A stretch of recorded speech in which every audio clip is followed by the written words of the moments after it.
ముఖ్యంగా విజయవాడ ప్రాంతంలో ఎక్కువగా, అలాగే ఖమ్మం, అలాగే గుంటూరు, తర్వాత రేపల్లె, తర్వాత అమరావతి ప్రాంతాలు ముంపునకు గురైనాయి.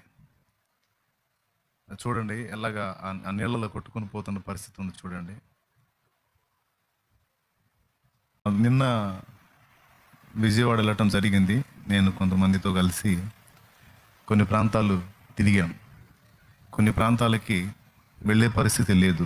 మన ఆత్మీయులు కూడా కొంతమంది ఇళ్లలోకి నీళ్ళు వచ్చి ఇబ్బంది పడ్డ ఘట్టాలు ఉన్నాయి. బ్రదరు పేరు కిరణ్, ఆయన మంచి ఆత్మీయుడు, భార్యాభర్త ఇద్దరు చేతులు పట్టుకుని వెళ్తూ ఉన్నారు. చూడండి ఎంత లోతు నీళ్ళు ఉన్నాయో చూడండి. విజయవాడ నుంచి ఇక్కడికి ప్రేయర్ కలుస్తూ ఉంటారు వాళ్ళు కూడా. అలాగే సౌండ్ సిస్టమ్ రిపేర్ కూడా చేస్తూ ఉంటాడు తమ్ముడు. తన ఇంట్లో పరిస్థితి అది. ఇంట్లో నీళ్ళు వచ్చేసినాయి మొత్తం.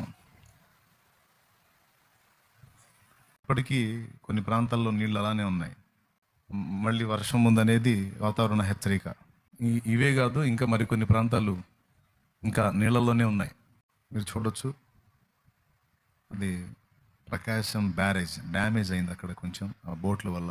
తర్వాత రేపల్లి దగ్గర ఉన్నటువంటి లంక గ్రామాలు, ఈ కృష్ణా నది పరివాహక ప్రాంతాలు, అవి కూడా జల దిగ్బంధంలోనే ఉన్నాయి. మొత్తం నీళ్ళమయమైపోయాయి. అక్కడ రేపల్లి పక్కన చింతమోటు అనేటువంటి ప్రాంతంలో లంక గ్రామాలన్నీ జల దిగ్బంధంలో ఉన్నాయి. ఆ వీడియోస్ కూడా వచ్చినాయి. ఇవన్నీ చూడండి, వాళ్ళు ఎంత లోతు నీళ్ళు ఉన్నాయో చూడండి. అక్కడ పాకాల టాప్ వరకు మునిగిపోయినాయి.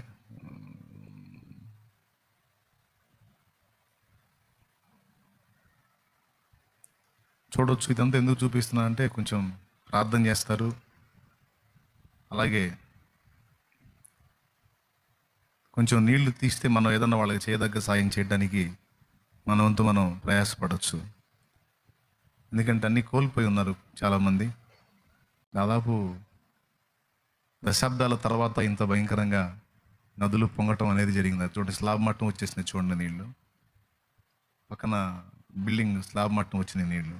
కొంచెం మీరు భారంగా ప్రార్థన చేస్తారని చూపిస్తూ ఉన్నాను.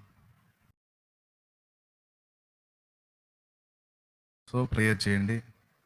విజయవాడలో ఆహారం పొట్లాల కోసం ప్రజలు ఎగబడతా ఉన్న పరిస్థితి. సింగునగర్ బాగా ముంపునకు గురైంది.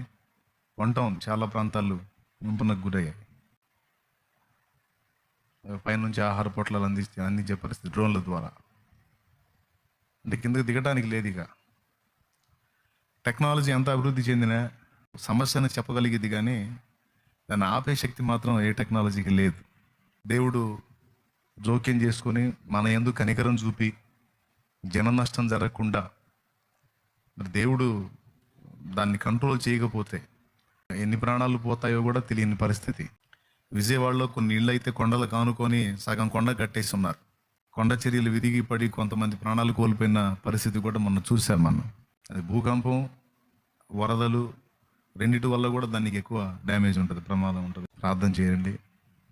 ఆ విషయంలో భారం కలిగి మీరు కూడా దేవునికి మొరపెట్టండి. ఒకవేళ మీరు సమీప ప్రాంతాల్లో ఉంటే మీరు చేయదగ్గ సాయం, విజయవాడలో క్షేమంగా ఉన్నటువంటి సురక్షితంగా ఉన్న ప్రాంతాల్లో ఉన్నవాళ్ళు, మీకు ఏ ఇబ్బంది లేకుండా ఉన్నవాళ్ళు, జల దిగ్బంధంలో ఉన్న ప్రజల కొరకు మీరు చేయదగ్గ సాయం చేయండి. మీరు వెళ్ళి దేవుని ప్రేమను వారికి కనపరచండి. కొన్ని ప్రాంతాలు నిన్న పర్యటించి వచ్చాం, తిరిగి వచ్చాం.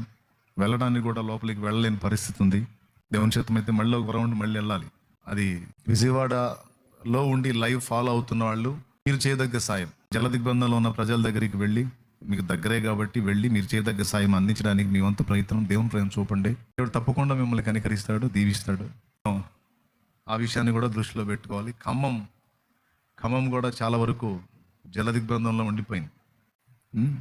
అవన్నీ కూడా ప్రార్థనలో పెట్టండి. ఖమ్మం ప్రాంతంలో చాలా దుర్భరంగా ఉంది అక్కడ పరిస్థితి.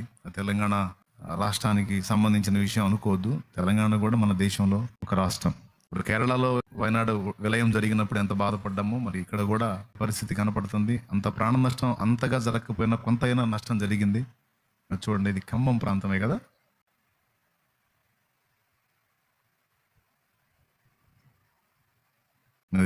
ఇది ఖమ్మం ప్రాంతం. అది ఖమ్మం మొత్తం జల దిగ్బంధంలో అయిపోయింది. అది నదా లేకపోతే ఊరా అర్థం కావట్లా.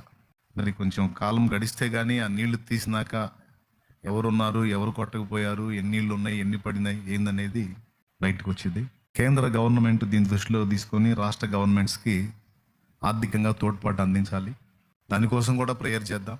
ఎందుకంటే రాష్ట్ర ఖజానాలు ఖాళీగా ఉన్న పరిస్థితి కనపడతా ఉంది. కాబట్టి ఏదన్నా చేయాలంటే అదిగో చూడండి, మన బ్రదర్ అతను అదిగో ఎంత లోతు నీళ్లు ఉన్నాయో అతను చూపిస్తున్నాడు. నీళ్ళలో మునిగాడు. ఫస్ట్ మునిగినప్పుడు 2 చేతులు ఎత్తినా అందలేదు. అదిగో ఇది అది ఇప్పుడు మీరు తీసిన చివరి వీడియోలో తండ్రి సన్నిధి ప్రజలు కూడుకునేటువంటి ఆ రేకుల షెడ్ కూడా ఉంటుంది. అదే కొంచెం గమనిస్తే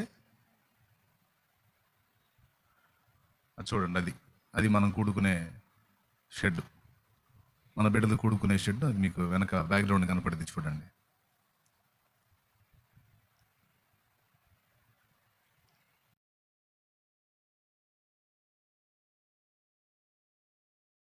అదిగో మన ఫ్లెక్సీ కనపడుతుంది చూడండి.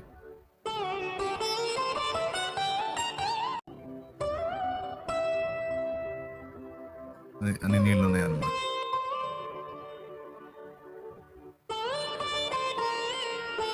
అది రేపల్లె చింతమొట్టు ప్రాంతం. ఇంకా ప్రవాహం వచ్చినప్పుడు కాదు సుమా, తగ్గిన తర్వాత అంత ఉన్నాయి నీళ్లు, తగ్గినాక అంత ఉన్నాయి. ఇక అంతకుముందు ఎన్నోనే ఊహించండి. అదిగో కనపడిందా? అక్కడ మన వాళ్ళు కూడుకుంటారు అనమాట. కూడుకొని ప్రార్థన చేసుకుంటారు. అక్కడ వాక్య పరిచయం జరిగింది, ప్రభు బల జరిగింది. ఆ ఓపెన్ వెళ్ళంతా కూర్చుంటారు ప్రజలు. అక్కడ ఆరాధన జరుగుతుంది. దైవజనులు సుబ్బారావుని వెళ్తున్నాడు అక్కడికి, వాళ్ళకి వాక్యం అందించి ప్రభు బలి ఇవ్వడానికి. సో ఇది కూడా దృష్టిలో పెట్టుకోండి, రైతులు జ్ఞాపకం చేసుకోండి. మీరు ముందే ప్రార్థన చేశారు,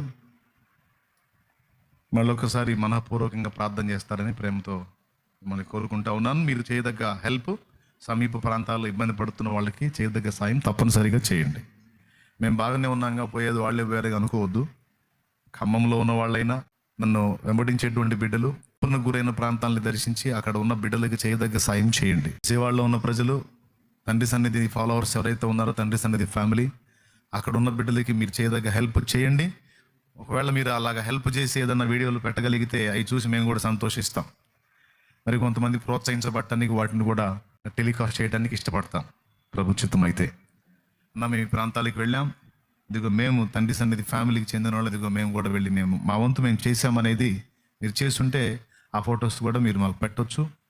వాటిని బట్టి మేము సంతోషించి దేవుని మహిమపరుస్తాం. అవకాశం ఉంటే ప్రజలకు కూడా వాటిని తెలియజేసి ఇంకా ఇతరులు ప్రోత్సహించబడేదానికి, పురికొల్పడానికి వాడటానికి ప్రయత్నం చేస్తాం.